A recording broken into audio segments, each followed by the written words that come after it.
Бүгін науқастың пульсін зерттеу алгоритмі атты лекция.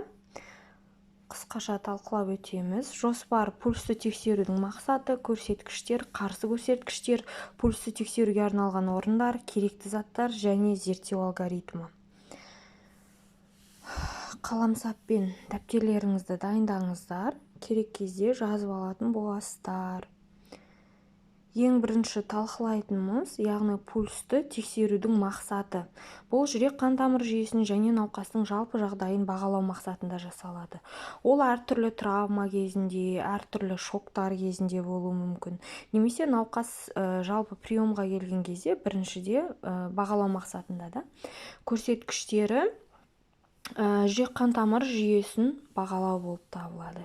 Яғни науқастың жүрек және қан тамыр жүйесі қалай жұмыс жасап отыр, сол ақпаратты алатын боламыз. Ешқандай қарсы көрсеткіштері жоқ.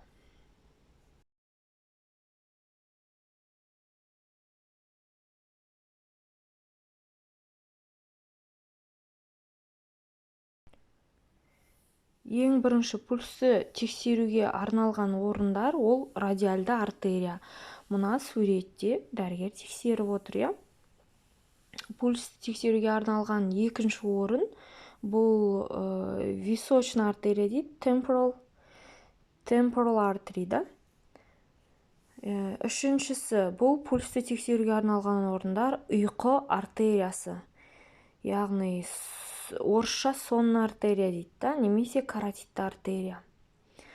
Тағы бір орын бұл мықын артериясы, немесе феморальды артерия деп атаймыз. Мықын артериясы мына суретте көрсеткен. Мына жерде жалпы жүрек қан тамыр жүйесінің видеосы жүріп жатыр.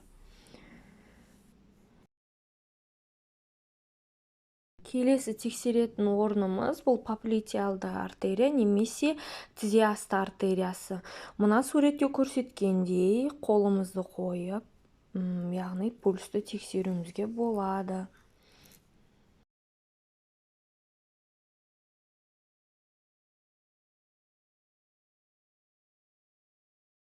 Яғни тыльная артерия стопы, аяқ артерияларын осы жерден тексеруімізге болады пульсіне.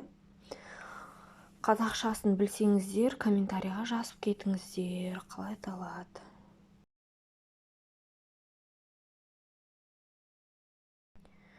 Пульс жиілігін анықтаудың ең дәл механикалық әдісі білектегі радиальды артерияны өлшеу. Дегенмен төтенше жағдайда білекке қол жеткізу бұғатталуы мүмкін. Сондықтан пульсті өлшеу үшін дененің барлық мүмкін жерлерін білу маңызды. Яғни әртүрлі келеңсіз жағдайларда, әртүрлі аллергиялық, анафилактикалық, кардиогенді шок кезінде, яғни мүмкіндік болмауы мүмкін. Керек жабдықтар секунд тілі бар сағат және динамикалық бақылау парағы.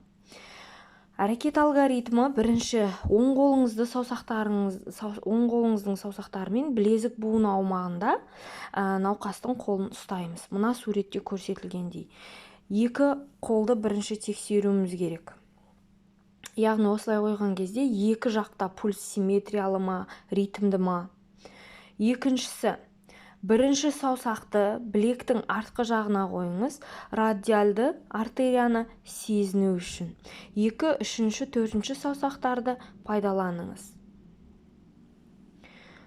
Үшіншісі, артерияны басып, пульсті сезінуіміз керек. Яғни артерияны басып ұстап отырамыз пульсті сезіну мақсатында. Әрекет алгоритмінің төртінші тармағы, ол жерде біз яғни пульсті анықтауымыз керек.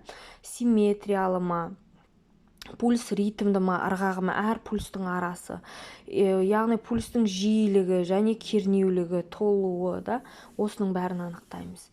Осының бәрін анықтап болғаннан кейін науқастың динамикалық бақылау парағына жазамыз, немесе науқастың яғни ауру тарихына жазуымызға болады.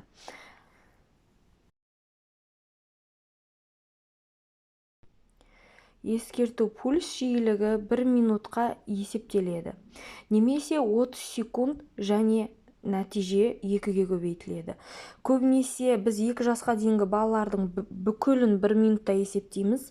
Егер ритмді болса 30 секундта есептеуге болады.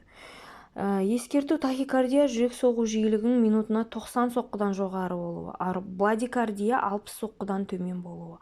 Сіздермен болған Бегім Талапқызы. Сау саламат болыңыздар. Келесі сабақта практика жасайтын боламыз. Дайындалып келіңіздер.